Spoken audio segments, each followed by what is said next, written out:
Welcome to our study on prayer. This is a 4-week study. In this first week, I want to really focus on what I'm calling the heart of prayer. What's the basic, fundamental, biblical understanding of prayer? What's at the heart of it? Because a lot of people have different conceptions about prayer based on your own experience, maybe your religious background or whatever it might be. You think about prayer a certain way. Well, the way that I would like you to think about prayer, I think that's central to the biblical understanding of prayer, is that above all else, prayer is about a relationship with God.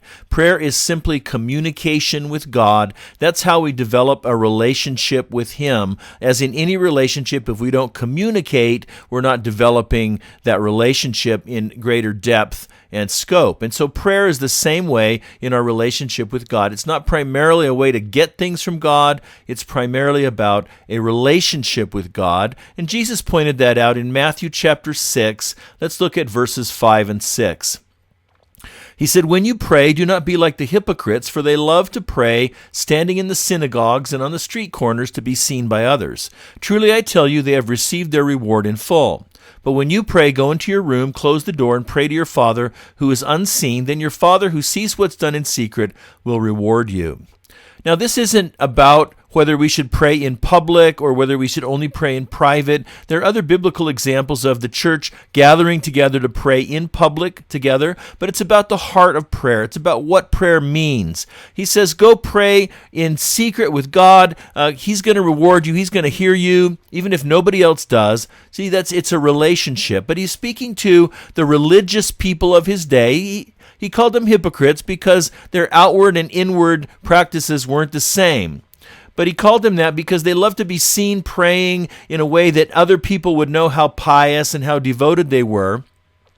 But his point is that prayer is not about impressing people. It's not about just doing the outward behaviors. It's about an intimate relationship with God. And so that's why we say that prayer is not a so-called religious activity.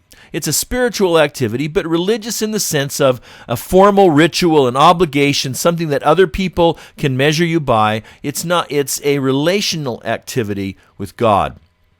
And so the second thing Jesus says in that passage is that the power of prayer is not in saying the right words in the right way. Let's take a look. He goes on to say in verse 7, "When you pray, don't keep on babbling like pagans, for they think they will be heard because of their many words. Do not be like them, for your Father knows what you need before you ask Him."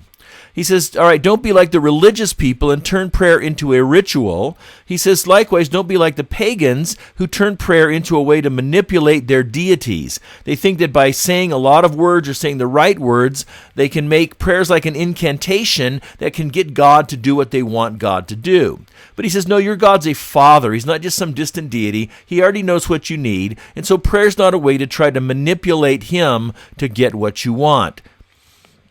And so I want you to understand as we begin this series, this central idea that prayer is a growing conversation with God. And in that conversation, we share our heart with Him. We share what's on our mind. We share our concerns, our desires, our joys and needs.